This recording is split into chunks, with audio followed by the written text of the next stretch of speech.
There is always a maldistribution of wealth and resources in the world, is there not? Yes, that's true. But when we start talking about whether we've got too many people, it really is. It comes down to how we're going to manage that growth. It is unavoidable growth, and I mean, in critiquing some of these eminent scholars' work, I feel a little awkward, but I know the demographic transition story inside out, and often they don't. And if they understand that what is causing the growth is actually the fact that we're getting control over infant and child mortality and that people are living longer, then the next question is how would you limit that unavoidable growth that we're going to have over the next 50 to 100 Well, that's really years. Interesting, isn't it? Because you start to get into a really uncomfortable position where you're advocating killing people in order to bring the population down. Because we already we only have two options. We don't allow population ageing, we don't allow people to get old, or we or we stand by and wring our hands and say, well, look, it's really tough in the developing countries, but all those babies are going to die. When I was born, I think the easiest way to understand is through someone's own experience of the journey we've been on. When I was born in 1950, there were 2.4 billion people on the planet, and the birth rate was 5.4 births per woman. Now, there are 7.4 billion people on the planet, and the global birth rate is 2.4 births per woman.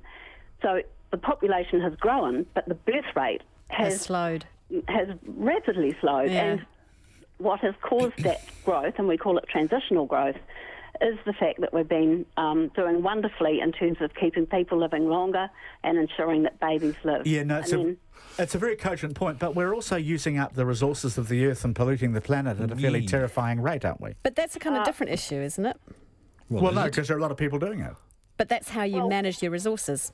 Sorry. Well, one of the big issues is that it's the developing countries where such a lot of the environmental degradation is occurring, and that's caused by the affluent countries requiring the poor countries to, grow our food, dig up our resources for fossil fuels and things like that. So we in the West are very much part of that whole problem. Yeah, it's not just it's not just the future growth. It's about maybe we could live a little less with a little less affluence, and we wouldn't have quite the problem. We could, but isn't that a utopian wish? Well, look, what I would say is because the birth rate is almost at the level now that would only see the population replaced. I mean, growth rates are falling rapidly. What I would say is we're going to have about another 3 to 4 billion people on the planet before the end of this century. That will be the slowest rate that they've been added for a few hundred years. We're going to have them. We have to learn how to deal with it. It's unavoidable growth. Okay. It's not because birth rates are going up, it's because infant mortality is coming down. So we have a huge which is a good to thing. deal with. Understand. And in the absence of calamity, that's a fairly unassailable argument. Look, thank you, Natalie Jackson on the panel. And Josie Pagani has been on as well, and Peter Elliott. And I would like to thank you both for your company. Thank you for having us. Thank you very much for having us, Jim. A great pleasure. And we got quite a lot talked about. So we are back tomorrow, last day of the week, with the last panel of the week. And thanks for your company, everybody. John Campbell with Checkpoints In.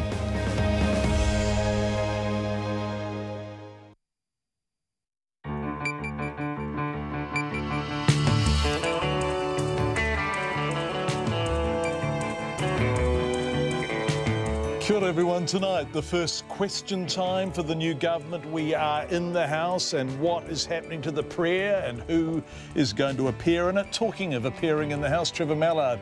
Except tonight on Checkpoint, he doesn't just have the one baby, Henny, who he had last night. He's got two. And it is rather delightful. Also tonight, Facebook and the police join forces to track down missing people. The teenager at the centre of the Hurimoana Dennis kidnap trial takes the stand, and Samoan rugby is bankrupt. How can a country whose players have given so much to the game have so very little? Plus, the Whangarei man says councils are fighting a losing battle against Mediterranean fanworm. All of that and more coming up. RNZ News at 5. Kia ora, good afternoon. Ko Katrina Batanaho. The government is vowing to restore the rights of film and television workers to bargain collectively and has formed an industry working group to help it make changes to the so-called Hobbit Law. The law was introduced in 2010 following a bitter industrial dispute between some unions and the American film company Warner Brothers. The Workplace Relations Minister, Ian Lees-Galloway, says he's been speaking with film and television representatives to discuss restoring workers' rights while also ensuring the industry's growth is in New Zealand.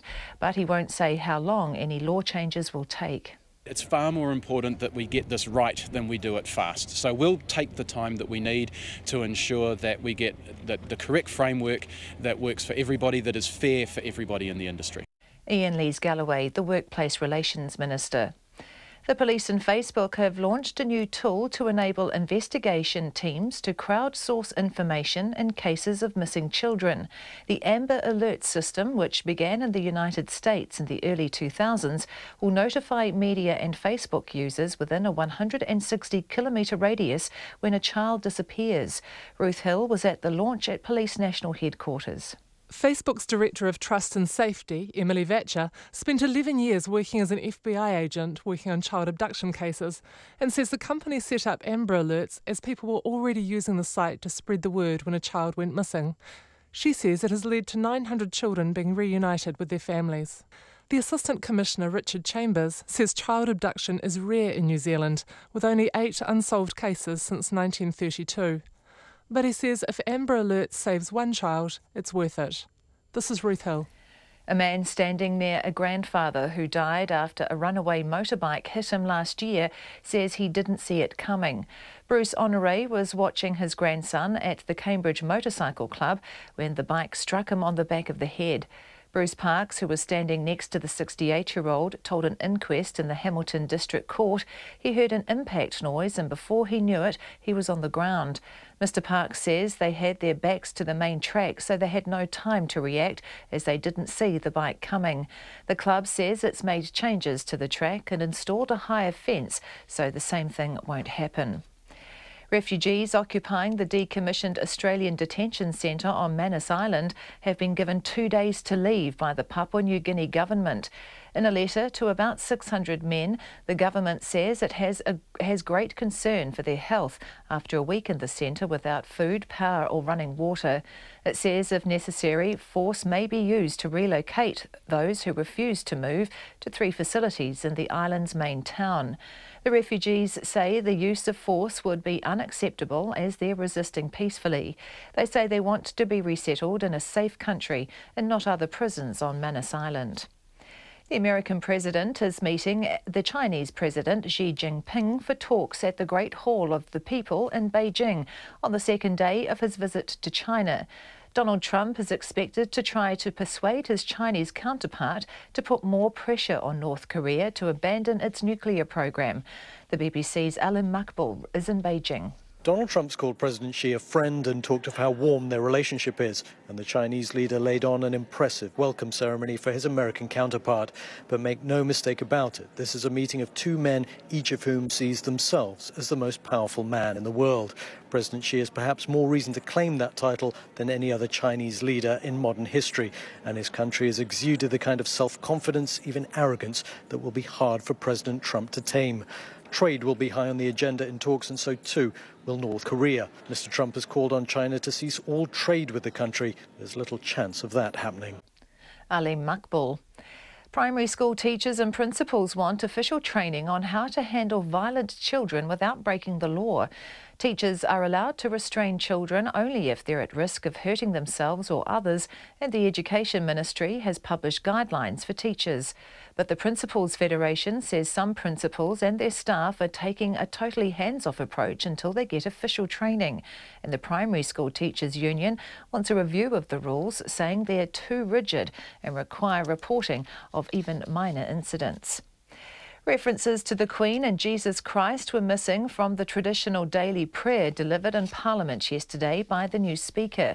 There's been consultation about changing the prayer, but some opposition MPs are concerned Trevor Mallard had started using a new version before the consultation is complete. Here's our political editor Jane Patterson. Mr Mallard says he's still getting feedback from MPs and will take their views into account before any final decision is made. It's understood a more radical change had been presented to MPs, removing any religious references and referring instead to Te Tiriti or Waitangi and Te Atiawa, the Taranaki and Wellington iwi. However, that was rejected and the latest version has since been put forward by the Speaker.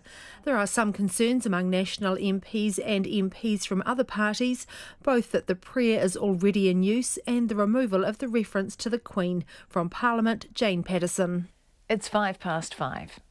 In sport, a number of senior All Black players have returned to the starting lineup for Sunday morning's test against France in Paris. The matchday 23 includes 11 players from the side that beat the Barbarians in London last weekend. Barry Guy has more. Captain Kieran Reid, hooker Dane Coles, lock Sam Whitelock, halfback Aaron Smith and midfielders Sonny Bill Williams and Ryan Crotty return to bolster the lineup. With a lack of fit Lucy's, Vaea Fafita has been named at blindside, while Rico Ioane is over sickness and has been named on the left wing, and Damien McKenzie is back at fullback. For 6 of the squad, this will be their first game against France. This is Barry Guy. The New Zealand Women's Open Tournament Director Michael Goldstein says the date for the next golf tournament is yet to be confirmed. The LPGA has pencilled the event in for early 2019 to dovetail the Australian Women's Open. However, Goldstein says nothing has yet been finalised. The Peru football captain Paulo Guerrero is making a last-ditch effort to play in the World Cup qualifier against New Zealand. He was provisionally suspended by FIFA after failing a doping test, but a report says lawyers have asked FIFA to lift the suspension so he can play in the second leg match in Lima next week. And veterans Andrea Hewitt and Ryan Sissons headline a 5-strong New Zealand triathlon team for next year's Gold Coast Commonwealth Games. That's the news.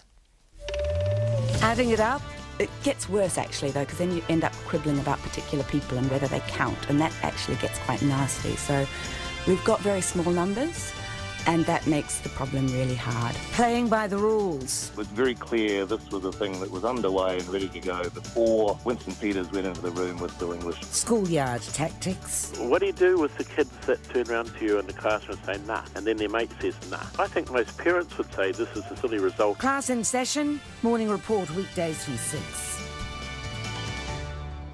Then on 9 to noon, how to create bike-friendly cities, the woman behind Atlanta's two-wheel revolution. And after 10, staying safe in a dangerous world with former crack soldier Chris Ryan. Join me, Catherine Ryan, on 9 to noon after morning report on RNZ National. Met surface weather through to midnight tomorrow. Northland, Auckland, Coromandel, Bay of Plenty and northern Gisborne. Fine spells today, cloud increasing tomorrow and scattered rain developing. Southeasterlies strengthening about eastern Northland tomorrow. For the remainder of the North Island, long fine spells, isolated showers developing tonight, becoming more frequent about the ranges tomorrow, then clearing south of the volcanoes during the evening. Nelson, Marlborough and Canterbury, fine today, some cloud in Canterbury this evening and elsewhere tomorrow, with a few showers possible north of Ashburton until evening. Otago and Southland, fine spells, however showers with possible hail about coastal Southland. A few showers spreading inland afternoon and evening. Bullita Fiordland, showers spreading north today, clearing Westland tomorrow morning and the Chatham Islands, fine today and a few showers tomorrow. It's 5:09 and you're listening to Checkpoint. Thank you very much indeed, Katrina Batten, and thank you everyone for being with us. Coming up, babies in the house rather wonderfully, and Samoan rugby is broke. Speaking of the House, it was a shaky start for some of the Labour government ministers this afternoon as opposition MPs launched into the first question time of the new term. The new Speaker of the House, Trevor Mallard, was taking no prisoners, including with his own Labour colleagues. And he's caused some ripples among MPs on all sides of the House with a new prayer removing references to the Queen and Jesus Christ. More on that in a sec. But first, our political editor Jane Patterson with the politics. The formal ceremonies to mark the start of the new term are over, and it's now back to business, with everyone getting used to the new government and opposition arrangements. With Jacinda Ardern and her deputy Winston Peters overseas for APEC, it was up to the acting Prime Minister Kelvin Davis to field questions from the Leader of the Opposition, Bill English. Does she stand by her government's commitment to, quote, build 100,000 houses over the next 10 years? Mr. Speaker, we will make and confirm decisions on appropriate targets in due course. National's Stephen Joyce questioned the Finance Minister Grant Robertson about the government's economic numbers. Can the Finance Minister then confirm that he doesn't at all stand by the numbers he presented in the Labor Party's fiscal plan prior to the election? Mr. Speaker, the government is currently going through the usual process of putting together a budget.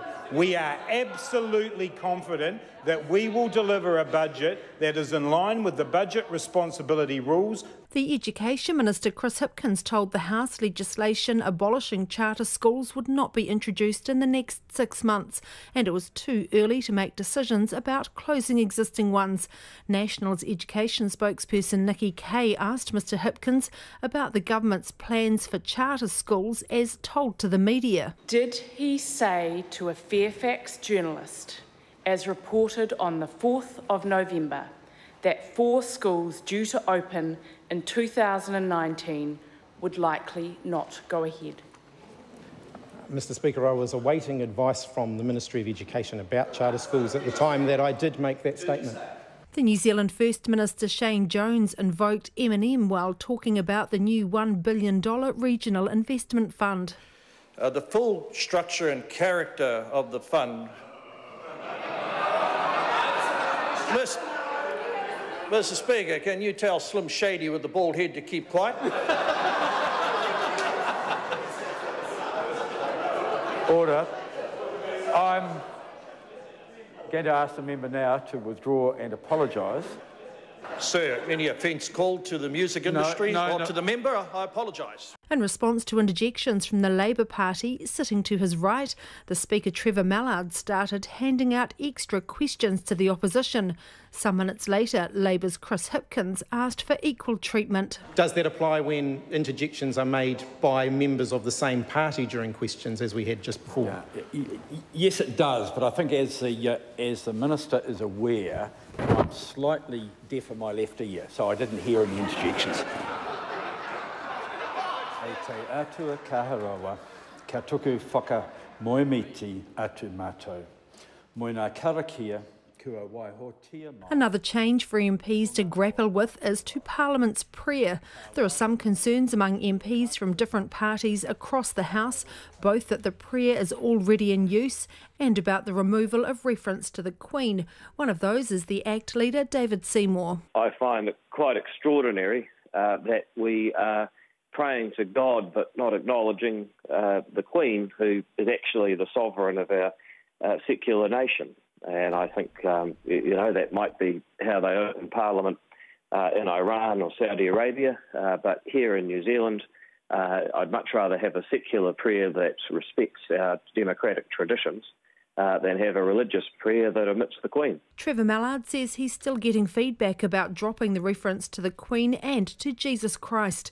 A more radical change had been presented to MPs, removing any religious references and referring instead to the treaty and Te Atiawa, the Taranaki and Wellington iwi. But that was rejected, and MPs are now considering this latest version. From Parliament for Checkpoint, Jane Patterson. Thanks, Jane, and we'd love your feedback on the prayer and who and what should be in it. Text us 2101 5:14.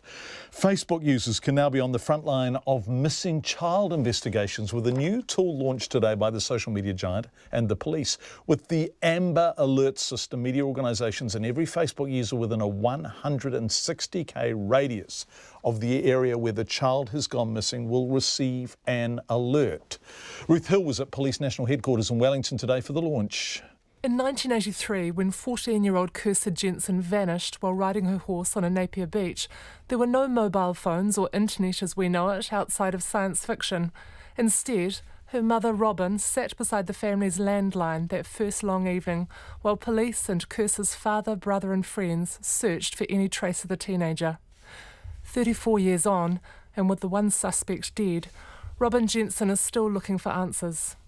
Speaking at the launch of the Amber Alert system today, she says it could save other families the anguish she continues to suffer by instantly getting the word out when a child goes missing to as many people as possible. Straight away there's an alert going out, and I think that'll have a reverse effect too on perpetrators, that they know that this could happen and they're not going to get away from it very easily. Robin Jensen says it's devastating to lose a child, but what makes it unbearable is not knowing what's happened to Grocer. I will keep telling the story as long as I need to. It is one thing that I can do that somewhere along the way actually may bring some resolution to the case. I'll do anything I can to find my daughter. A mother doesn't forget her baby, nor does she give up at any point. The Amber Alert system is named in memory of another little girl, 9-year-old Amber Hagerman of Arlington, Texas, who was kidnapped and murdered in 1996. Facebook's Director of Trust and Safety, Emily Vatcher, who spent 11 years as an FBI agent working on child abduction cases, says the police in that case had good information from eyewitnesses, but had no way of quickly making it public. She says Facebook was inspired to create Amber Alerts after noticing people were already using Facebook to spread the word when a child went missing, and it's proved its worth repeatedly. It began in the early 2000s after Amber's abduction and murder. Nearly 900 children have been safely returned to their families because somebody saw an Amber Alert. New Zealand joins 13 countries, including Australia and Britain, in having Amber Alerts. The Police National Crime Manager, Detective Superintendent Tim Anderson, says the alerts will enable investigation teams to crowdsource information within the critical window. And we know through our investigations in cases like this that the first 12 or 24 hours are really important. So the more information and the speedier we can get information out to the public, who are the eyes and ears for us, means that we can get that child home. Assistant Commissioner Richard Chambers says child abductions are extremely rare in New Zealand, but as a parent as well as a police officer, he sees Amber Alerts as an incredibly important resource. Since 1932 in New Zealand, 8 children or young people have gone missing in circumstances that are suspicious, and they've never been found. This initiative is a success if it makes a difference to just one child or young person. Robin Jensen hopes the system will prevent others ending up facing a life without their children. I will do anything that will help any other parent going through what I have endured and continue to endure. It just doesn't go away.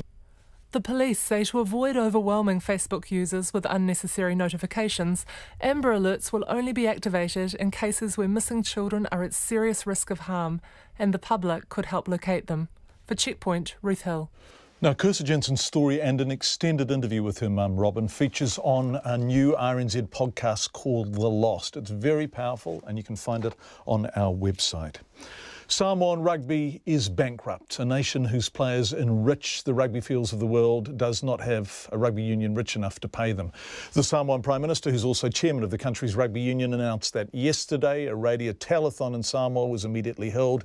The English Rugby Union is offering Samoa a gift in return for their upcoming game at Twickenham, and the English players will donate part of their match fees. But one of Samoa's most senior former players says far more than that is required. Daniel Leo says Pacific rugby is in crisis because Tier 1 nations take and don't give anywhere near enough back.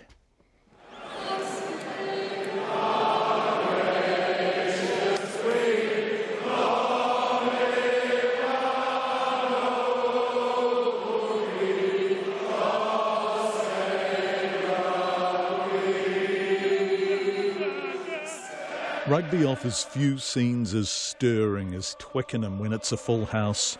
And a fortnight on Saturday, the team England will be hosting there is Samoa. Capacity 80,000, the best seats £100 plus. Nice work if you can get it. But what will the Samoan Rugby Union and the players themselves get for being participants at Twickenham? Well, nothing. That's Daniel Leo, the 9th most capped player in Manu Samoa history. He also, by the way, played 87 games for the London Wasps, over 100 professional games for other Northern Hemisphere clubs, and is CEO of the Pacific Rugby Players Welfare Organisation. But let's go back to that England-Samoa game at Twickenham. Now, in fact, some money is now being gifted to Samoa and its players in response to the Samoan Union's bankruptcy. But usually when Samoa plays at the world's big stadiums, they get little more than a kind of per diem. That's the sad, the harsh reality is absolutely, a big fat zero is what the model represents at the moment, and that's based on some, a reciprocal approach. The gate takings are kept by the host nation. So when England hosts Samoa, England gets the gate. When Samoa hosts England, Samoa gets the gate. But the problem is that, England haven't come out to Samoa in the history of professional rugby. Yes, the host nation gets the gate, but England have never played in Samoa. There hasn't been an England-Samoa gate in Apia ever. The game at Twickenham's, said to, it's supposed to, to generate a £10 million profit for the RFU. Now, this isn't only a story about rugby's rich nations getting richer. Samoan rugby has been beset by mismanagement and worse for years. Are the right people running at Samoan rugby? Oh, I think, the proof's in the pudding, really, on that one. And, the only answer, that I can say is no. And you would struggle to find many people who answered yes to that. But throughout the Pacific, in Samoa, in Tonga, in Fiji, the larger issue is revenue, or the lack of it. Twickenham in London, 80,000 seat capacity. Eden Park in Auckland, 50,000 capacity. And they also have rugby crowds who can afford to buy very expensive tickets. Apia Park in Samoa, there's no sustainable way of making any income. So, we don't have the populations to generate any, mass TV audiences. You can't charge more than, equivalent of £10 or $20, New Zealand for a ticket, at a game in Samoa. And even then, we've only got a 10,000 capacity ground, and our people we're not the richest country in the world. So, that represents a lot of, someone's expendable income. So, small ground, poor crowd, no TV companies to pay big money for rights. No TV coverage means no big money sponsors. Pacific Rugby is starved of income. And then a vicious circle begins. Starved of income, they can't afford to pay to retain players. Now, we all know sport works best when David does occasionally beat Goliath. In rugby, Goliath signs David up. We just had 7 Pacific Islanders named in the Romanian squad. That is a striking fact and utterly indicative. Romania can now offer Pacific players more than their home unions can. Romania. I spoke to Dan Leo at his hotel in Ireland. He's there with the touring Tongan team, and he told me an extraordinary story. I've just actually come from the Tongan camp today and sat down with their coaches, and been made aware of 23 players, Tongan high school students. The best high school students have all been offered places in Japan to study next year. Half of them are already in Japan now, but it's based on those players swearing allegiance to Japan and not to Tonga. Romania, Japan, if they're getting Pacific players from schoolboy level up, imagine what rugby's top-tier nations are able to do. Well, Dan Leo works throughout Europe. How many Pacific players are there? That's a good question. It's a really good question. If you'd asked me 12 months ago, I would have said there was probably about 400 or 500 players of Pacific Island descent here in Europe. We touched, but we went to Perpignan recently, and then Lyon had a meeting. We met with 150 players in those two cities alone. That's Perpignan and Lyon, 2 cities who have more professional players based there than Samoa, Tonga and Fiji combined can afford to retain on salaries at home.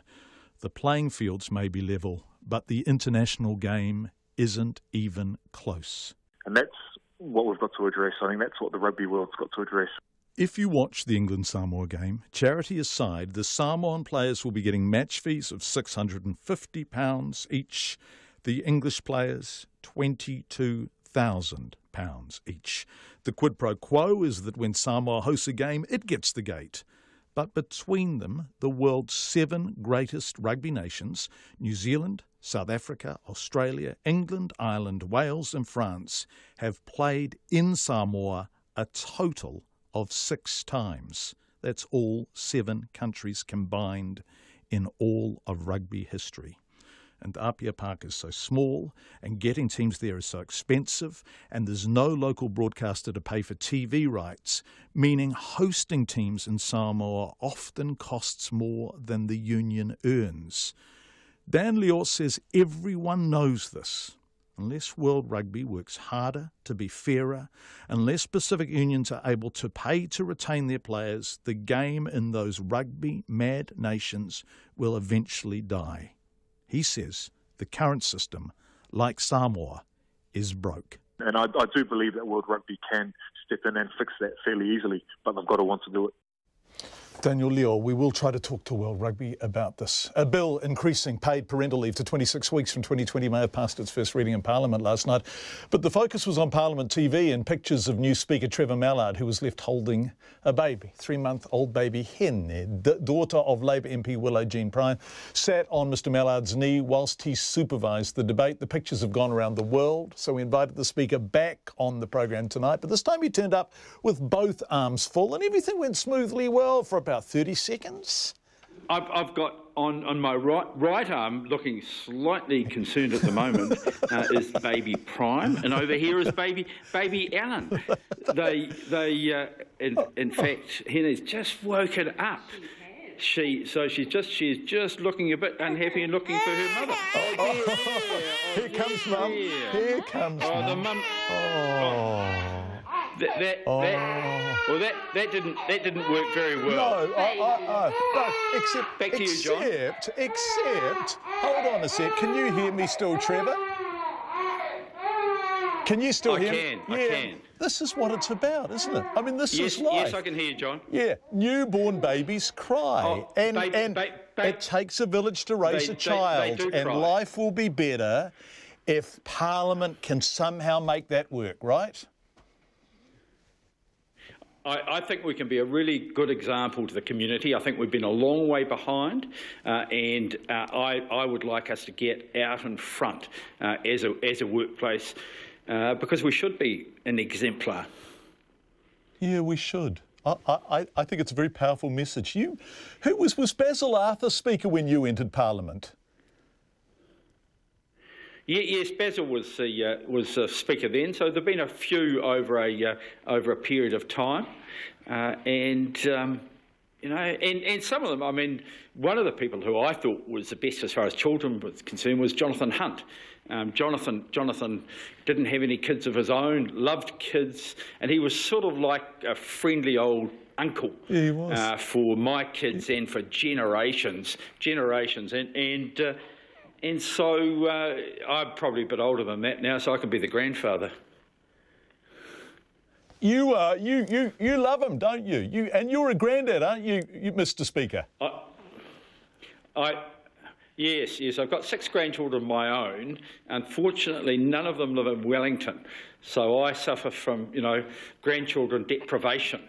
And having some other kids around. There's a couple of younger kids who I'm quite close to, I spend quite a bit of time with, but having some around work is going to be really special.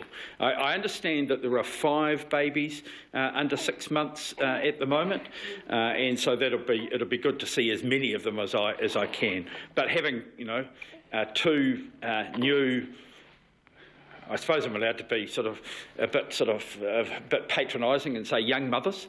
Having 2 here at once is pretty special. It's magic. It's magic, and I think a workplace is enriched by the presence of babies and children. It reminds us what's important, right? How did you end up with Henny on your lap last night? That photo that has now just gone everywhere and delights people. How did that happen? nursed her up at when we were up north during the campaign, I think just outside Kaitaia from memory, and actually she was squirming a bit and her grandmother was trying to burp her, and I said, give me a go. So Jacinda Ardern was having a meeting. Willow Jean, of course, was really important. I was surplus to requirements. And so I did what I thought was the most important job. I burped the baby, and I think we probably bonded at that time, although there's no evidence of it now. So what we did then was I said, if we make it and I'm Speaker, first opportunity, I want her to come and see me at my point of work. Yeah, and now you have Hiwa Itirangi with you now, who is just, what a beautiful baby, by golly. That is Kiri Allen's baby that you're carrying. What a gorgeous kid. Yes, very, very gorgeous, sort of clearly interested in a lot of things. I have a feeling there's a demand beginning to go on with the mouth for something that I can't provide. But yes, that's right. You want to be fed, don't you? Or at least you're going to make faces like you are. But no, I mean,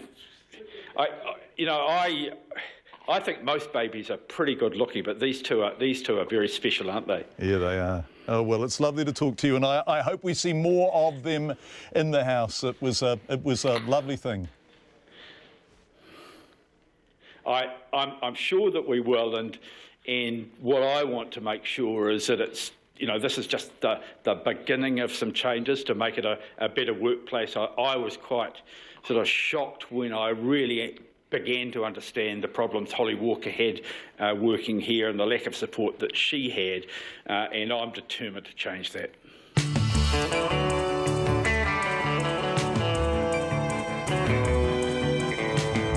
You are with Checkpoint and Babies. Coming up on the program, teachers and principals say tough restrictions on when they can physically restrain children may have gone too far.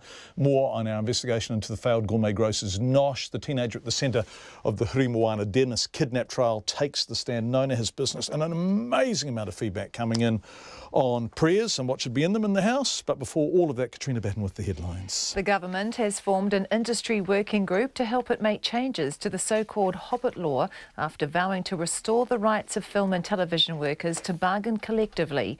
The law was introduced in 2010 following a bitter industrial dispute between some unions and the American film company Warner Brothers. The Workplace Relations Minister, Ian Lees-Galloway, says he's been speaking with film and television representatives on restoring workers' rights while also ensuring the industry's growth here. He won't say how long any law changes will take. The mother of 14-year-old Napier girl Cursor Jensen, who went missing 34 years ago, says she hopes a new alert system will stop other families experiencing the same anguish. The police and Facebook today launched an Amber Alert system telling local Facebook users and the media when a child is abducted or lost. Robin Jensen says the system could also deter potential kidnappers. Refugees occupying the decommissioned Australian detention centre on Manus Island have been given 2 days to leave by the Papua New Guinea government.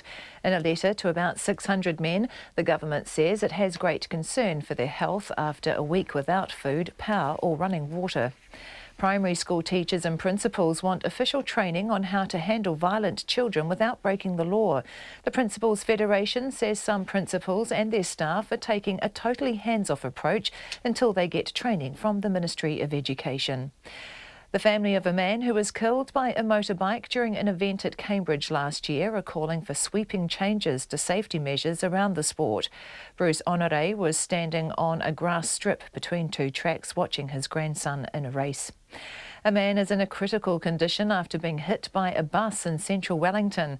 Manus Street was closed for a time after the accident by the Willis Street intersection. Those are the headlines. I'm back at 6 o'clock. Thank you very much indeed, Katrina. Let's turn to business news now with Nona Peltier. Hi, Nona. The accounting software company Xero is going to delist from the New Zealand share market. Why? Well, they are now in a profitable stage of their development. So the company's been around for about a decade, been listed on the NZX for about as long, and decided that it was time to just consolidate their efforts in Australia, because now I know you're looking at me like this. Well, it's not your fault. You're not responsible for it. No, we've been talking about this a bit, haven't we? The sort of drift away. Drift away. Now, look, it's a puzzle to the market, though. I mean, the analysts I spoke to thought, why are they doing that? It makes no sense as far as they could tell. They were already listed on the Australian market, so the idea of delisting from New Zealand to focus on Australian because now they're in a profitable position, that is their underlying profit, not their bottom line. So not the net profit after tax. They're still in a loss for that. However, they slashed their losses over the earlier period. So this is a half-year result. They made a $21.1 million loss in the 6 months ended September. That's better than, of course, the year before by more than half, which is great. Their underlying profit, first time they've ever made one, $5.4 million. It's not a lot, but it's a start. And so Roger A. thought that this was a good time to consolidate in Australia. Never mind. Anyways, that's where we're at. Well, a little bit of him talking about that. I'd like to hear this. You know, we're so thankful for the great support we've had from the NZX over the last 10 plus years.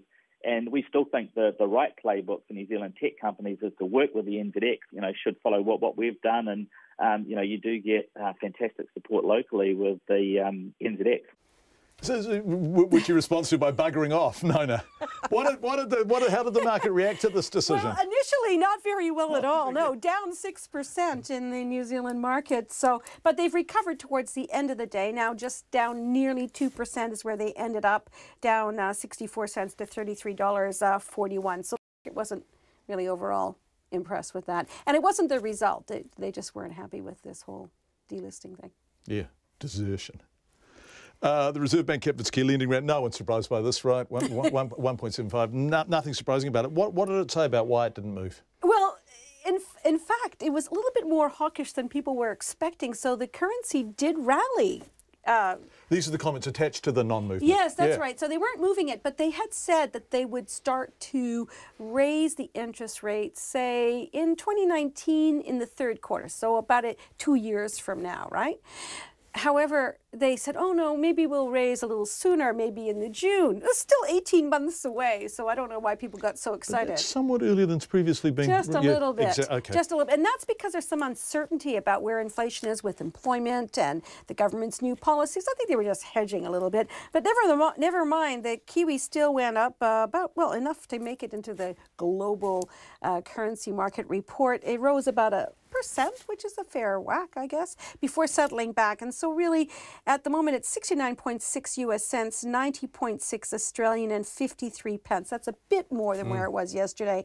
The NZX Top 50 index was dragged down a little bit by 0 there. Fell about 0.25%, 19 points to 8,021. Nona Peltier, thank you very much indeed. We're going to stick with business for a while because we're going to look at the Nosh grocery brand. We've been doing this a lot. Its failure and the money owed to its staff. Well, one of its branches is reopening in Auckland tomorrow. Well, kind of. A lot of things are different, though. A new name, owner and business model. But over the past week, we've learned there's some eerie similarities between the old Nosh and what's now being called the Grocer's Market. Now, as Nosh was struggling to stay afloat, owner Jonathan Denise convinced staff to keep working without pay by saying he'd sell his house if he had to. Now, the Grocer's Market owner, Aaron Drever, is convincing workers and suppliers collectively owed more than $1 million to get back on board with the same promise. Zach Fleming went to find out what Aaron Drever hopes to do differently from Nosh.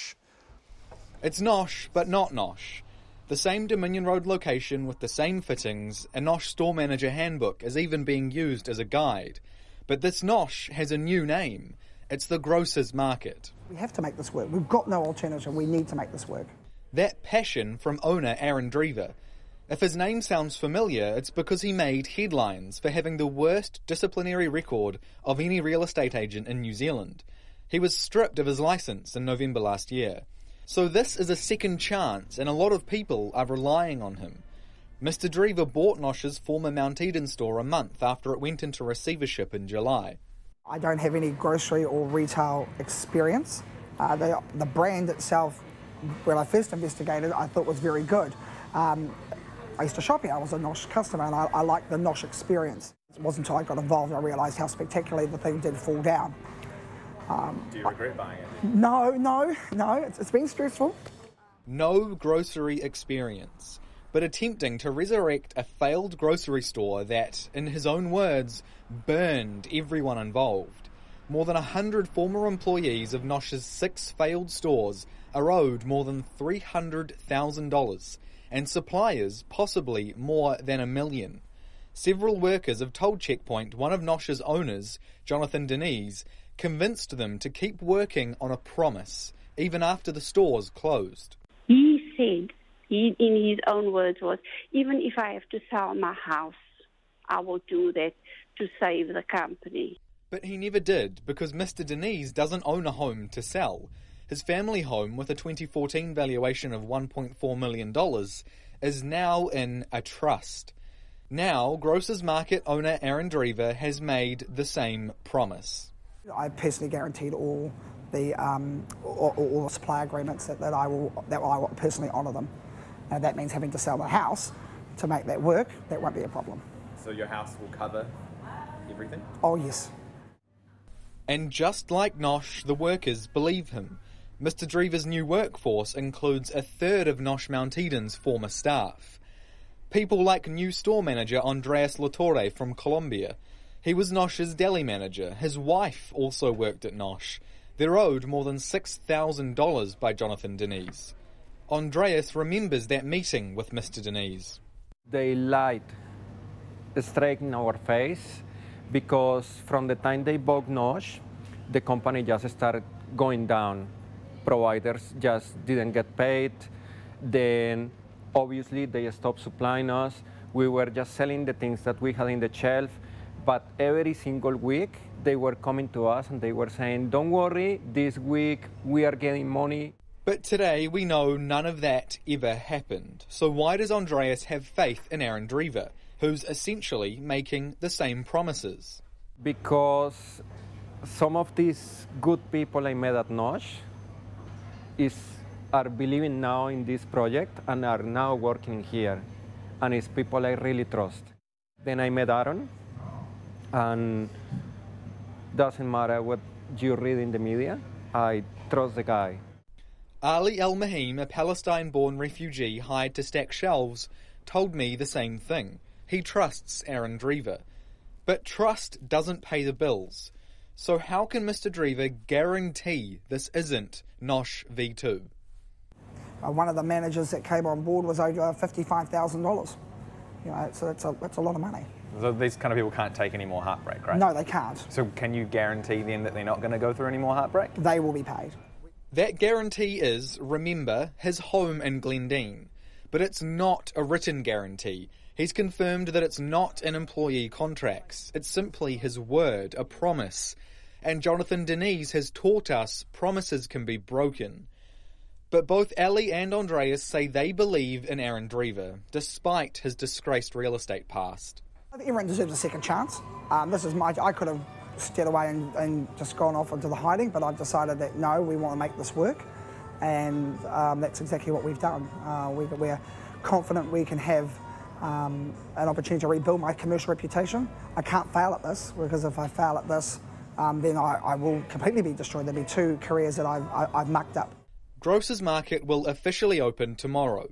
It's slightly different to what Nosh was, in that it stocks high-end and low-end products and sells more than just food. Aaron Drever says he is 100% confident he will succeed where Nosh failed. We've cross-checked, double-checked prices, made sure we've got budgets, haven't made commitments we can't deliver. 43 staff are counting on him being right. For Checkpoint, Zach Fleming.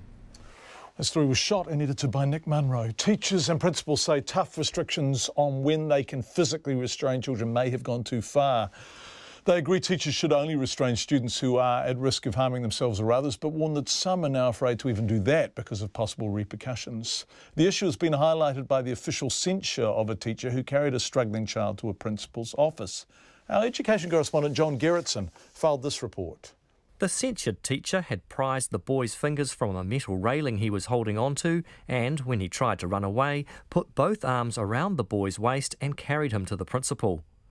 The teacher's disciplinary tribunal says the teacher was in a difficult position, but broke the rule that teachers can restrain children only if they're at risk of hurting themselves or others. These Wellington parents have diverging views on whether that's the right rule for our classrooms. No, I don't know that you can make a rule. It's too hard. There's too many other factors. In this day and age, we need to be aware that they are people too, whether they have disabilities or not have disabilities or behavioural issues. They still do have rights. If it was my daughter, yeah, I'd like someone to speak to her and calm her down. Sometimes you can just escalate an issue when the child only maybe needs a few minutes just to breathe and calm down. Though some parents support the official line on physical restraint, Linda Stewart from the Union for Primary Teachers and Principals says the rules need to be reviewed. She says a strict interpretation of the regulations means schools must report even trivial incidents to the Education Ministry. What about the 5-year-old that starts school and they run after mum? If we put a hand out to the child and bring them back into the classroom, they will settle quite quickly once mum's gone. The guidelines that we've been given in schools mean that we would have to fill in a form on that particular occasion. Secondary Principal Patrick Walsh helped draw up official guidelines on physical restraint and says the regulations appear to have made teachers more cautious. Fights have been recorded in schools. In the background you can see teachers yelling for their people to stop the fight or the assault. The question from the parents of the child being assaulted is, why didn't the teacher intervene to prevent my child being seriously harmed? Patrick Walsh says teachers might be standing back because they're wary of the repercussions of stepping in. If the teacher does get involved in physically breaking up a fight, are they going to be hurt themselves? Are they going to run the risk that they may end up being charged with assault themselves or be referred to the Education Council? Fetu Cormack from the Principals Federation says the use of physical force is a stressful subject for teachers and principals. Teachers have to be making snap decisions on the moment, often during tense situations, about whether or not they can intervene. One of the problems that we're now hearing is that school leaders and teachers are saying this is just too hard, and unless I'm going to be shown how to manage this stuff, it's going to be hands off. Fetu Cormack says the guidelines on what teachers can and can't do are clear and there's good training available. But he says the underlying problem is a lack of funding for children with behavioural problems, not those having a one-off tantrum. For Checkpoint, John Gerritsen. A teenager has described feeling cold, helpless and scared when he was locked in a police cell by a senior officer. The teenager, who was 17 at the time, says Inspector Huri Moana Dennis threatened to arrest him on charges of statutory rape if he didn't agree to forget about his girlfriend and move to Australia to begin a new life. Now, Mr Dennis and his colleague Sergeant Vaughan Perry are on trial at the High Court in Auckland, where they've denied charges of kidnapping. Our Auckland Court reporter Edward Gay has been covering the trial, and he joins us in the studio now. Hi, Eddie. The family basically didn't approve of this relationship, right? Good afternoon, John. That's right. And the teen said 5 months into the relationship, his mother believed he was spending too much time with his girlfriend. She actually pulled him out of school as a result. And later, the two families shared a barbecue, and he said the tension between the two families increased at this barbecue. His mother made it plain she wanted him to split up with his girlfriend. The 17-year-old said he and his girlfriend walked down the road to a nearby park, but they were followed by his uncle on foot and his mother close by in the car. He said things got physical in the park and police were called, as well as two constables. A man he later came to know as Inspector Huri Moana Dennis also arrived in plain clothes. The young man said Mr Dennis told him he knew his grandfather and that he should go and stay with him. He said Mr Dennis also made him promise not to see his girlfriend again. He said he did that but didn't feel he had a choice. But he didn't stay there long, right? No, at his grandfather's he only stayed a couple of days. He ended up actually climbing out a second-storey loo window and scaling a drain pipe, made the half-hour run back to his girlfriend's house. And the teenager said days later his own mother actually went to the police, made a formal complaint accusing him of having a sexual relationship with his underage girlfriend. He said he later met with a senior detective who warned him of the consequences of this relationship. The detective arranged for a second meeting at the Auckland Central Police Station just here across the road on Hobson Street. Yep. And when the teenager agreed to turn up, and when he arrived in the detective's place was Mr Dennis. His mother and grandfather, they were also in the interview room. He said that Mr Dennis told him he had taken over the case. The teenager said he was shocked, speechless and frightened. He said that Mr Dennis told him he needed to focus on his own life and forget about his girlfriend. he was given two options, is that right? That's right. Mr Dennis said either go to Australia and start this new life or be charged with statutory rape and face a prison sentence of 14 years. The teenager said he was really scared. Mr Dennis took him downstairs to the cells and he was searched. He had his shoelaces removed from his shoes, also had the cord taken out of his pants. Another officer, he said, made racist comments to him. There was no formal caution, no offer of a lawyer. Instead, Mr Dennis led him into a cell, and he said the senior officer pointed out a man in the cell opposite, and he said that man was actually in for rape as well, and that if he didn't end his relationship, he'd end up with the same fate. He said it was at that point that he broke down, and he'll continue to give evidence tomorrow. Edward Gay, who has been in court, thank you very much indeed, Eddie. We really appreciate it.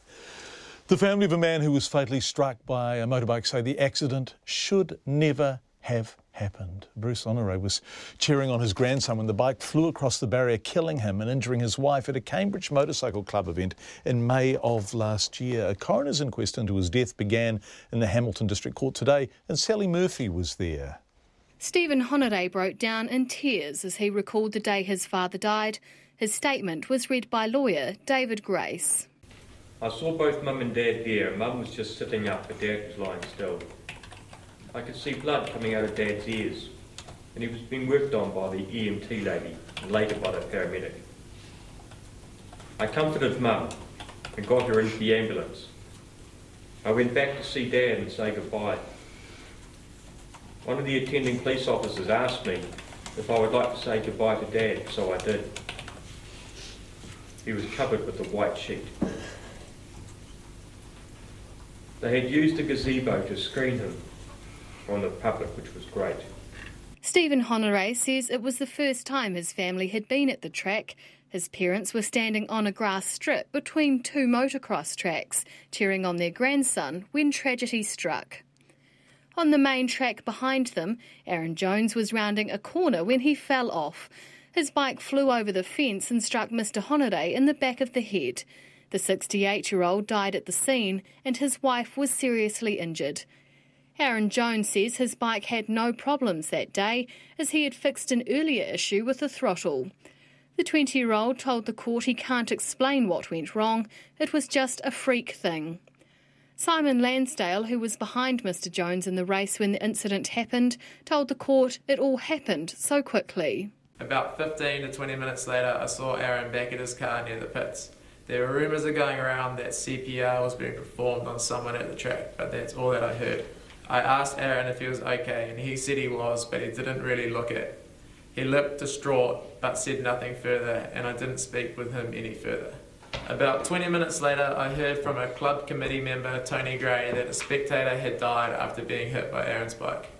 Mr Lansdale told Brett Harris, lawyer for both Motorcycle New Zealand and Cambridge Motorcycle Club, it was unusual that the bike went over the fence, as he'd never seen that happen before. And before the accident, do you think you would have had any concerns around anyone standing there? As you took that corner, would you have been worried about people standing too close to that corner?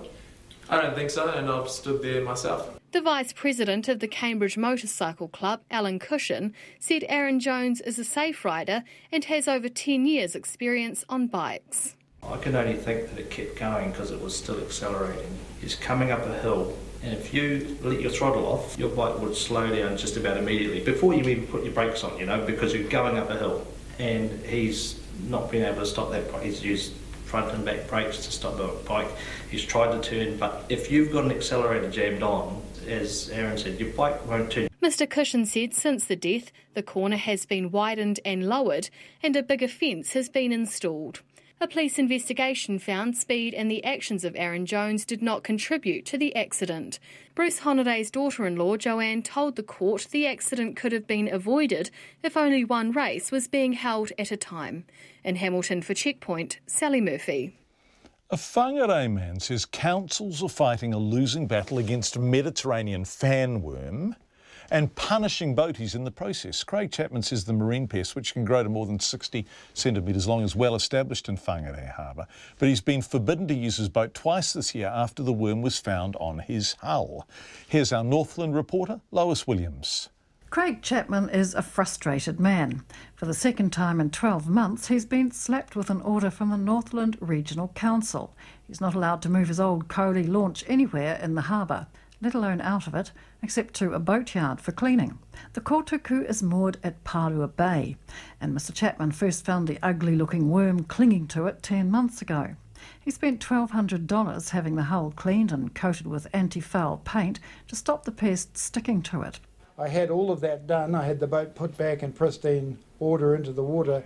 That anti-foul lasted 10 months. So 10 months later, the Regional Council said, you've got another notice of direction. So second one, within a year, and I now can only use my boat to bring it down the harbour and have it hauled out.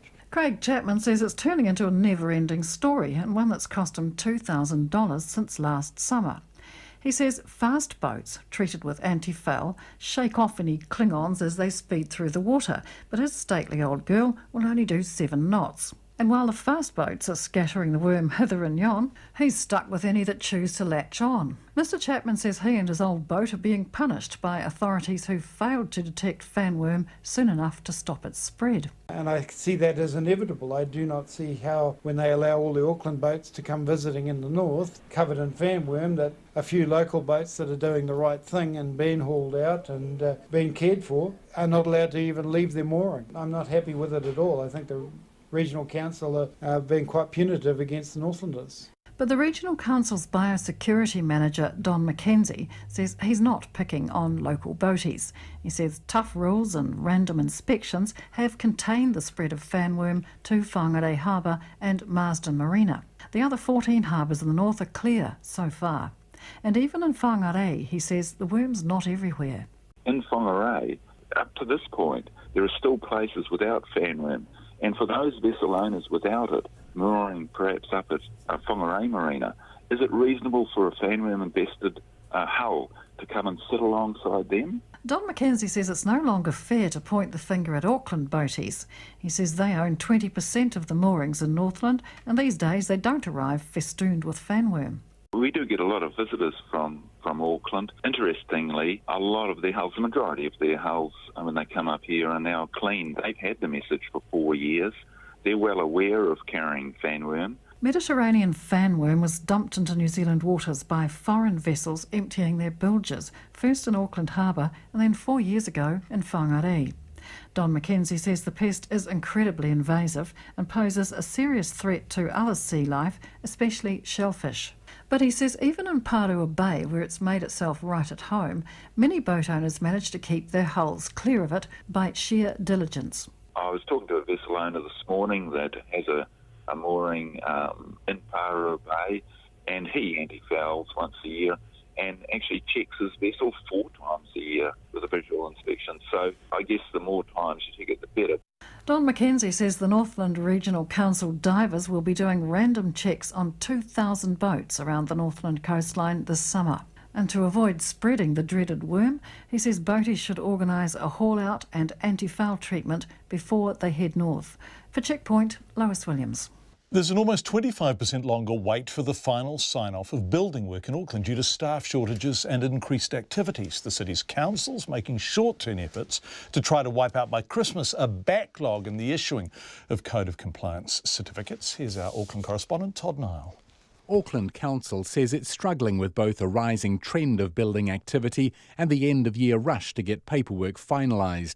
The normal load of 700 certificates awaiting sign-off is up to nearly 1,000. The General Manager for Building Consents, Ian McCormick, says some customers are getting vocal. I mean, it would be fair to say this time of the year we get an increase in complaints about delays regarding code compliance certificates because everybody wants to get something done before Christmas. So, we do see from, around about this time of year almost like can we double the level of demand for consenting services. The number of days taken to process a Code of Compliance certificate is up from 15 to 19, and that excludes periods when the clock is stopped to sort out missing information or other problems. Auckland Council says it's caught in a familiar cycle when there's a building boom, more work to inspect, but a loss of qualified staff to the skills-hungry private sector. The Director of Regulatory Services, Penny Pirrett, says staff turnover is up to 15%, and they're trying to find short-term qualified workers to clear the backlog. We are pulling as many of people in who have skills in those areas to help us with the backlog, but there's not a lot of them on the ground out there who aren't already employed either in the private area or by other councils, and so we do a lot of training. We just don't have time to do that training to remove the backlog at the moment. But the council admits its own management of the workload might need to change, such as the practice of bringing in staff on short fixed-term contracts and losing them before the work is done. In hindsight, which is always a great thing to have, perhaps we should have retained some of those fixed-termers for a longer period of time. And the backlog is gone by when? We are aiming to get the majority of the backlog removed by Christmas time. Auckland Council's appealed to people awaiting certificates not to call in unless it's urgent, as it will divert staff from clearing the backlog. I Tamaki Makoro mo te hōtaka o te ahiahi, ko Todd Nile tēnei.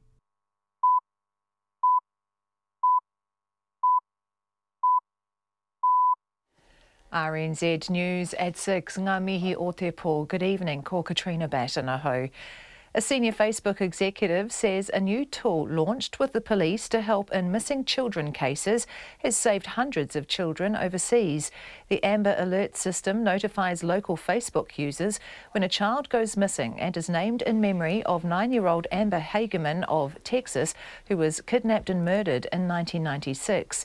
Facebook's Director of Trust and Safety, Emily Vatcher, who spent 11 years as an FBI agent working on child abduction cases, says the police in that case had good information from witnesses, but no way of quickly making it public. It began in the early 2000s after Amber's abduction and murder. Nearly 900 children have been safely returned to their families because somebody saw an Amber Alert. Emily Vatcher says New Zealand is among 14 countries to introduce Amber Alerts, including Australia, Britain and Canada. The government is vowing to restore the rights of film and television workers to bargain collectively and has formed an industry working group to help it make changes to the so-called Hobbit Law. The law was introduced in 2010 following a bitter industrial dispute between some unions and the American film company Warner Brothers. The Workplace Relations Minister, Ian Lees-Galloway, says he's been speaking with film and television representatives to discuss restoring workers' rights while also ensuring the industry's growth in New Zealand. He says he can't say how long any law changes will take. A teenager has told the High Court a senior police officer told him he could either agree to move to Australia or face a 14-year prison sentence. Inspector Hurimoana Dennis and his colleague Sergeant Vaughan Perry are charged with kidnapping the teenager. Edward Gay has been in the High Court in Auckland. The young man says he agreed to meet a senior detective at the Auckland Central Police Station, but when he got there he was led to an interview room where Hurimoana Dennis, his mother and grandfather were waiting. He said Inspector Dennis told him he needed to forget about his girlfriend, who his family didn't approve of. The teenager said he was taken down to the cells and told if he didn't agree to start a new life in Australia, he'd face a charge of statutory rape and a prison sentence of 14 years. He said he was locked in the cells for some time before agreeing to move to Australia. Atu i te ko te mātua ko Edward Gay ahau. The Reserve Bank says there'll be no immediate lifting of banks' lending restrictions, which have been responsible for a sharp slowing in the housing market. The loan-to-value ratios, which restrict how much banks can lend to borrowers with small deposits, have been credited with halving the rate of house inflation over the past year. The slide in house prices has prompted some politicians in the real estate industry to call for the removal of the LVRs. The Reserve Bank's acting governor, Grant Spencer, says the measure will go eventually. But one thing I would say is that, you know, if we're removing them, we wouldn't do it in one step. It would be a gradual process. Grant Spencer says he'll give more detail on the future of the LVRs in a financial market report in a few weeks. Auckland Council hopes to clear by Christmas a backlog of almost 1,000 final sign-offs for building work. The council says rising activity and the loss of qualified staff means the number of completion certificates required has blown out. The Director of Regulatory Services, Penny Pirrett, says finding qualified staff in a hurry isn't easy. There's not a lot of them on the ground out there who aren't already employed either in the private area or by other councils, and so we do a lot of training. We just don't have time to do that training to remove the backlog at the moment. Auckland Council's Penny Pirrett. The Queenstown Lakes Mayor is attempting to reassure homeowners after the council unanimously agreed to a clampdown on short-term home rentals.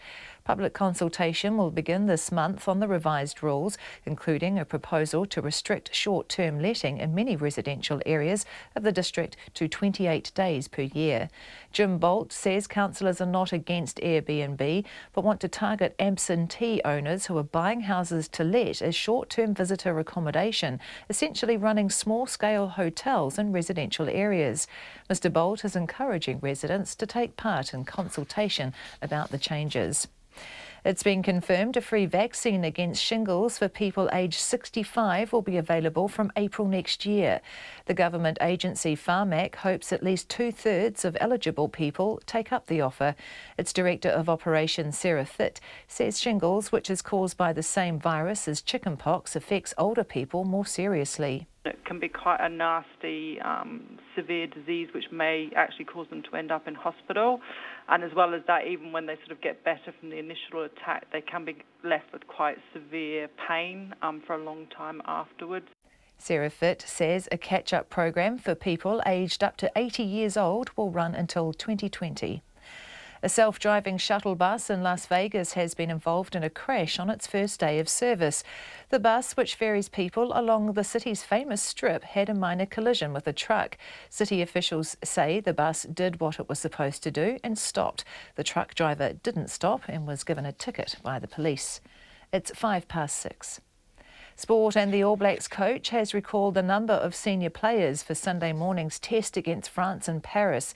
The captain Kieran Reid, hooker Dane Coles, lock Sam Whitelock, halfback Aaron Smith and midfielders Sonny Bill Williams and Ryan Crotty are returning to bolster the lineup. With a lack of fit loose forwards, Via Fafita has been named at blindside, while Rico Ioane has been named on the left wing and Damien McKenzie is at fullback. Steve Hansen says he had to recall his best for the match because of France's unpredictability.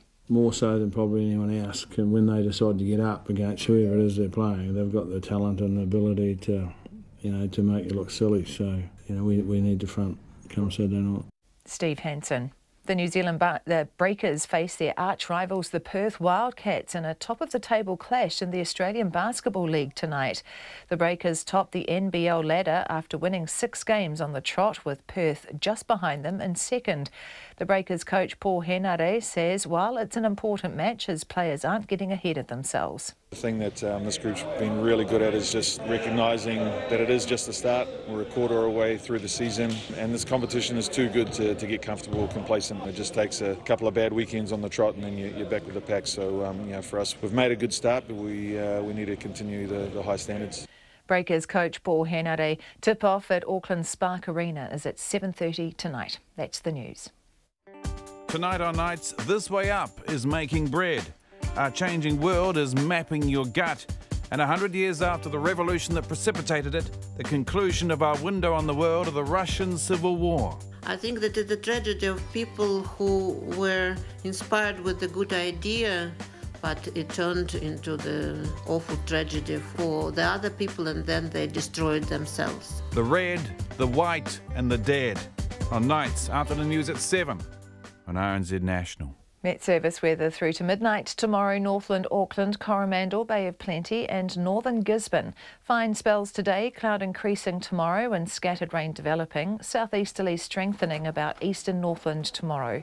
For the remainder of the North Island, long fine spells, isolated showers developing tonight, becoming more frequent about the ranges tomorrow, then clearing south of the volcanoes during the evening. Nelson, Marlborough and Canterbury fine today, some cloud in Canterbury this evening and elsewhere tomorrow with a few showers possible north of Ashburton until evening. Otago and Southland fine spells, however showers with possible hail about coastal Southland. A few showers spreading inland afternoon and evening. Bulletu for Fiordland, showers spreading north today, clearing Westland tomorrow morning and the Chatham Islands fine today and a few showers tomorrow. It's 6:08 and you're listening to Checkpoint. Thanks very much indeed, Katrina. Extraordinary feedback coming in on the prayer. Thank you. We'll bring you some of it. We're going to go to Patrick O'Mara, who's on his way to APEC with the Prime Minister next. But before all of that, the Samoan Rugby Union is going to need more than a couple of $100,000 from a public fundraiser if it's to have a long-term future in the international game. Now, the country's Prime Minister, who's also chairman of their rugby union, announced the union is bankrupt just days before the national side is due to play Scotland and then England. World Rugby withdrew some of their funding this year as they weren't happy with the process the Samoan Union used when selecting a new coach. Looking at this, our sports reporter Barry Guy. Into touch it goes, and the final whistle blows. The All Blacks have the victory, but they stand for Manu Samoa as well. The All Blacks match in Apia 2 years ago was an historic first and a huge success, with Samoa coming to a standstill. But the match ran at a $1 million loss for the union. The situation hasn't got much better, with the governing body now saying they're insolvent and that they're unable to pay off debts with the banks or fund player wages. That will play your part. Prime Minister Tuilaepa launched a public fundraiser yesterday, which has now had donations of more than $200,000, but it's only a stopgap measure. Rugby legend Brian Williams is stunned by the bankruptcy. Williams, who played 38 tests for the All Blacks, coached Samoa during the 90s, while both his sons played for Samoa. He says the Samoan Union obviously has management issues, but their situation hasn't been helped by a lack of top rugby for their players. I'm not necessarily saying there's not mismanagement. I think that's reasonably well documented that there have been question marks about those areas, but it's certainly compounded by the fact that they're not able to generate good income because they're not involved in mainstream competitions. Williams says a start would be to get Samoa involved in Sanzar competitions. The former Samoan international Daniel Leo says the Samoa Rugby Union needs to modernise and get its own house in order if they're to pull themselves out of their financial quagmire. Leo says a better revenue sharing deal with top-tier nations such as England would make a huge difference, with Samoa currently getting none of the gate takings from tests played at places like Twickenham, where tests can generate tens of millions of dollars. Samoa players will receive a match fee of $1,200 for their test against England, compared to the $42,000 paid to their English counterparts. Leo tried as a player to oust the Prime Minister from the rugby role and says the union must overhaul its governance structure. The problem is, we've got people making decisions, business, without any business acumen and without any professional rugby nous. But, they continually get voted in because people are scared not to vote them in because they're powerful politicians. Leo, who has also started his own appeal in Britain, says playing internationals in Samoa won't help. They need a better share of the offshore gate takings. Last year's Fiji game against England at Twickenham is believed to have made the hosts $20 million. The real problem is, there's no sustainable way to make income for the unions at home. We've got a capacity stadium of 10,000 and you can't charge over 10 quid a ticket. We're third world countries. Average salary, wage per week in Samoa is under £100 a week. So it's difficult. Samoa's games in Britain aren't in doubt, but this situation is sure to highlight to World Rugby that any future overseas tours by Pacific Island nations must come with a better share of the funds. For Checkpoint, Barry Guy. Jacinda Ardern is flying to Vietnam as she prepares to take her first step onto the world stage this weekend when she joins leaders in the Asia-Pacific region to discuss trade and security. The Prime Minister's most pressing issue will be the revived Trans-Pacific Partnership, whether a deal can be struck between the 11 countries who remain since the US pulled out under the Trump presidency, and whether she can sell that deal back home when many of her government supporters oppose the TPP. Our economics correspondent Patrick O'Mara is travelling with the Prime Minister, and he joined us a short time ago via Skype from Cairns Airport. We've got the entire place to ourselves, so we're talking about maybe 15 journalists, Prime Minister's in duty free at the present time, picking up some makeup. As I said, they opened it up especially for her. But yes, and it is very hot, as you can imagine. I mean, you'd be used to it living in Auckland, but us Wellingtonians, not at all. And so you are stopping. What plane are you in? You're in an Air Force plane, Patrick, was sort of bunny hopping as the Air Force does up to Vietnam. Yeah, that's right. So we're in the 757. Very nice plane, very nice service that we're getting. These people really do look after you. Very nice lunch. We stop off in Cairns. They are refuelling. We'll take off in about an hour or so's time, and we will go straight to Da Nang, a seaside resort in central Vietnam, or on the coast of central Vietnam. The nice thing about travelling in these circumstances, and Jim Bolger was a great one for doing this, is that the Prime Minister works the plane, right, and talks to the journalists, and a kind of off-the-record briefing unfolds. Have you had that conversation with Jacinda Ardern, and if so, what is she hoping to achieve? Yes, we have, John. And look, I have to say, I've probably been to about 4 or 5 APEX now, and this is one of the few times where we've had the Prime Minister circulate, and she did so very early on in the trip. So she came in, introduced herself, like I didn't know who she was, and we had a little bit of chat about some of the things, and of course the top of mind was TPP, and she's made some issues, she's introduced some issues into it that she wants to see resolved. One of them she's already done, as you know. She's going to make it harder for foreigners to buy houses. The second one, she's going there, she wants concessions from the other 10 nations around this issue of foreign investors being able to sue governments. Yeah. Now, as she said in it, it's a bit iffy whether she's going to get much play on it. Now, we know that some countries are not going to move, like Japan. They want TPP done, and they don't want to renegotiate it at all, and they don't want any changes to ISDS, this investor-state dispute mechanism. But she's hoping some other countries may be amenable to it. We've already got one with Australia, which was, of course, we've got a side letter with them, which allows just our domestic courts to sort out these issues. That was done under Todd McClay. She's hoping to use that same model and do it with others. But look, overall, John, when we were talking TPP, she's still in the camp. There's a 50-50 chance of this deal being done tomorrow. What does she have to get to sell this to the most reluctant elements of the constituency at home, the people who most strongly oppose TPP? What does she have to bring back to them? She admits that, look, it's a balancing act and a very careful one, because on the one side, as you point out, Labour went into the election and made a commitment that it wasn't going to sign TPP in the current form, and it had a list of demands that it wanted to do. But on the other hand, trade is a priority for a country like New Zealand. We have had a bipartisan approach on that for 4 or 5 decades, and she realises that the only way New Zealand's going to grow is to be able to sell things to people overseas. So it is very much a balancing act. I think one thing that she is going to do, she's been very resolute in setting out right from the very start what she wants to do. And she did make the commitment on the foreign buyers. She's met that.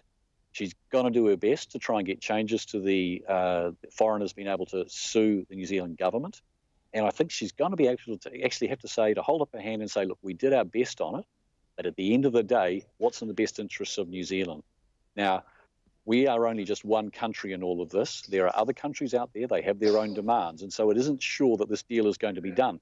But if push comes to shove, and the other countries do want to do this deal, I think New Zealand will go there. She certainly hinted that that would be the way that we would go. Patrick O'Mara, who's travelling with the Prime Minister, joining us from a bizarrely empty Cairns airport.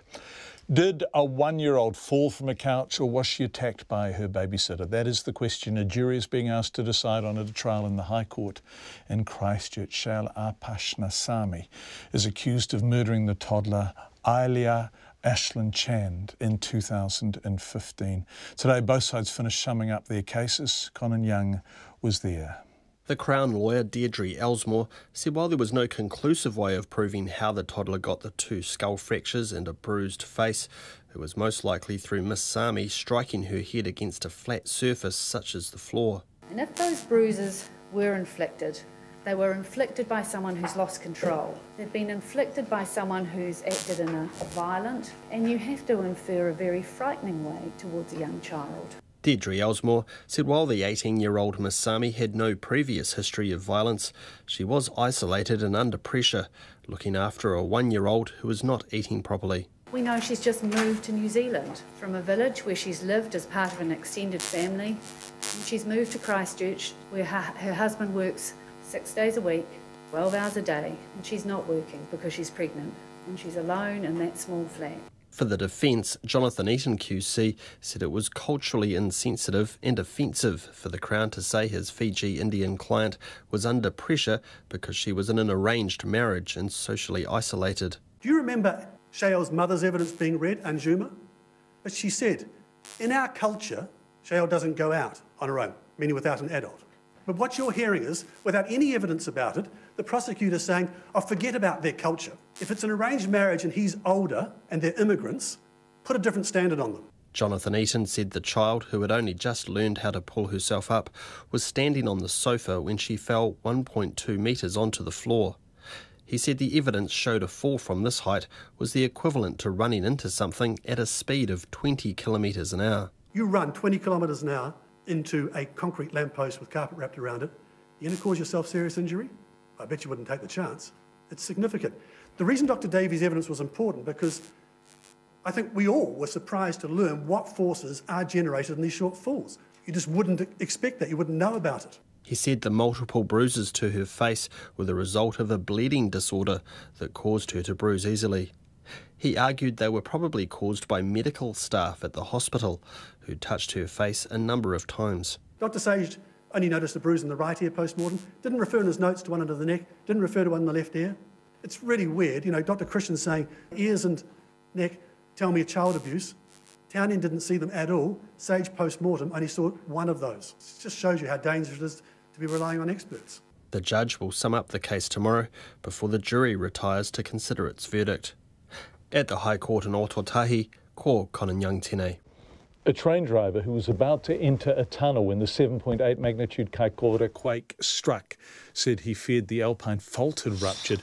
As next week's anniversary of the quake approaches, Kiwi rail driver Wayne Sullivan told me via Live View he hit the brakes as he saw dust falling at the entrance to the tunnel and found himself alone, sandwiched between the cliff face and the ocean.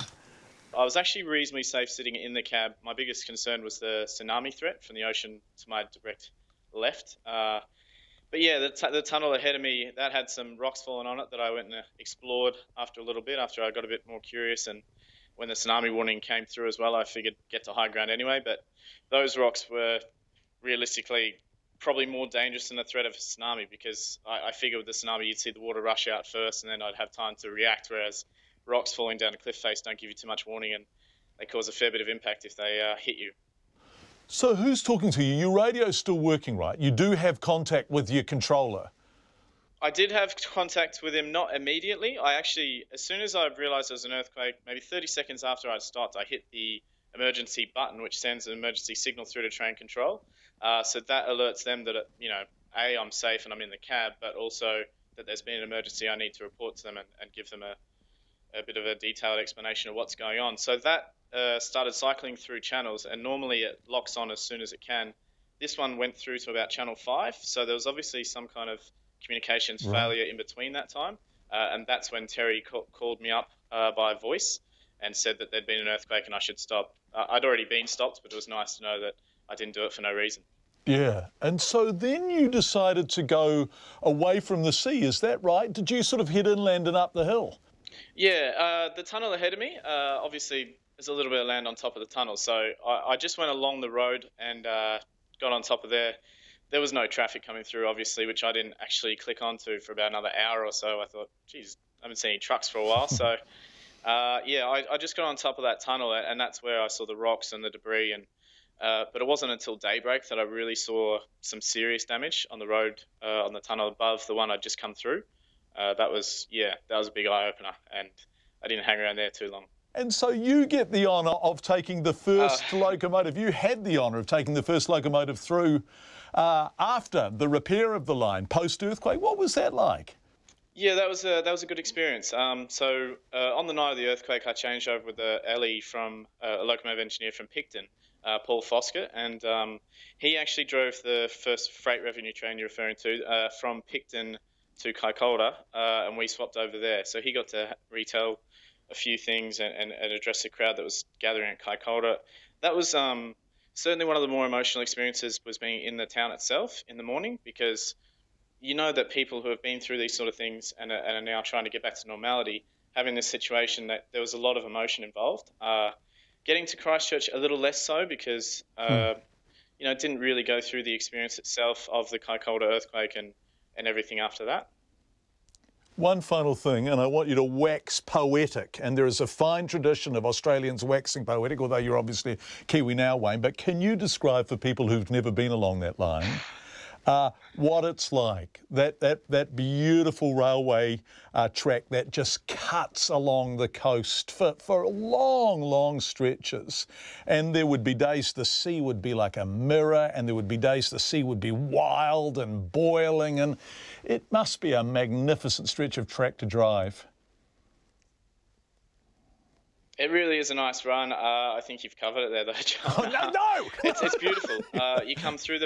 You come through the mountainsides, and then all of a sudden you come through a tunnel that opens up, and the ocean's there on your right. And the Kaikoura coastline itself, the scenery is just absolutely stunning. It's a nice track to run. You get to see a lot more on the track of the coastline and different aspects of it when you're on the train rather than going through in a car.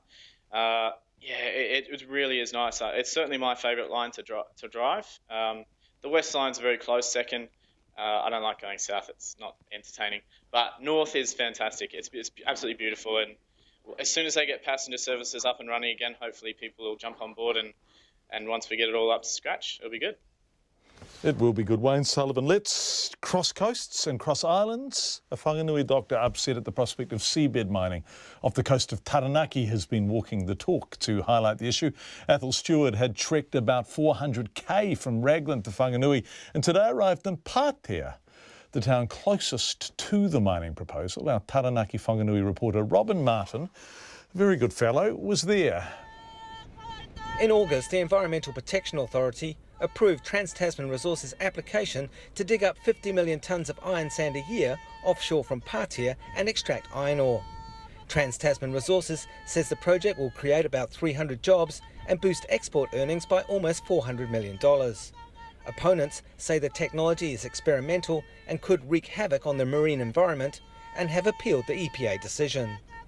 An emergency doctor, Athol Stewart, says he was tired of arguing and wanted to take action. Decided I needed to do something because the time for talking was over, and hence the coastal walk 400 kilometres from Raglan to Wanganui. Figured that cake sales and sausage sizzles were just not going to do it. We needed to get some interest going. Dr Stewart, his son Jono and Pātea local Jack Dwyer made the 6-hour trek over the cliffs and along the black sands from Mahutahi to the Pātea river mouth. They were welcomed by Ngāti Ruanui members and a small group of well-wishers. Every day has been like a good novel. As you turn the page, or in this instance, as you turn the corner, there's another surprise. Whether it's, wildlife, magnificent ocean views, or just some geological formation that I think very few people have seen. Ms Dwyer says she joined Dr Stewart today to show that people in Taranaki appreciate what he's trying to achieve. I think he's a legend and I'm so pleased and I'm so happy to just be a small part of his journey, and it's just so important that people in New Zealand know what is happening here off our coastline, and he's spreading the word. I'm so proud. Ngāti Ruanui Kāmatua Hemi Ngāriwa welcomed the walkers when they arrived at Pātea, praising Dr Stewart. Oh, it's overwhelming. I'm overwhelmed by these people. I'm so impressed with their aroha, because people will say, "Oh, no, we support you," but when they come to the crunch, they don't. They'll only go so far and then they'll back off. Trans-Tasman Resources declined to comment. The EPA would only say that the consents granted to the company require it to undertake 2 years of environmental monitoring and to work cooperatively with iwi before commencing any work. Meanwhile, the one-man hikoi ends on Sunday in Wanganui. In Pātea, mo te hōtaka o te ahiahi, Ko Robin Martin-Aho. Thank you, Robin. Lots of feedback tonight, and people really stoked about seeing a baby in the house.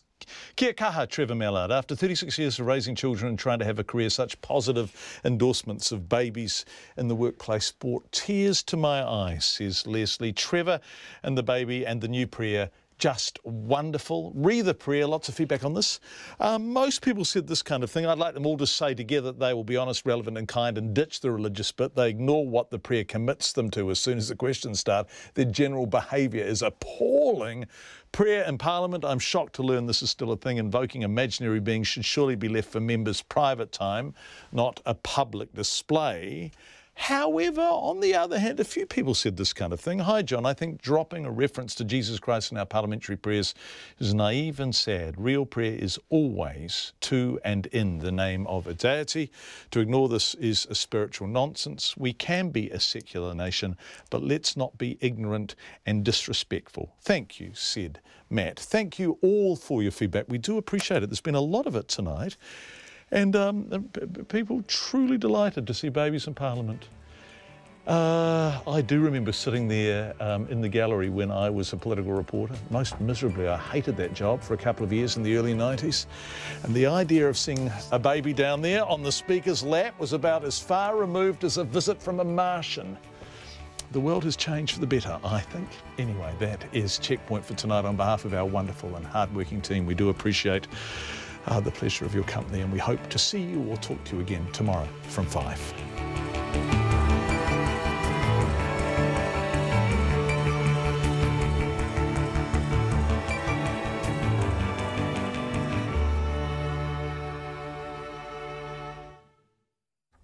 RNZ News headlines at 6:30.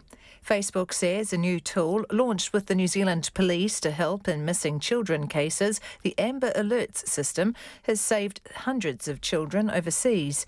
The government has formed an industry working group to help it make changes to the so-called Hobbit Law after vowing to restore the rights of film and television workers to bargain collectively.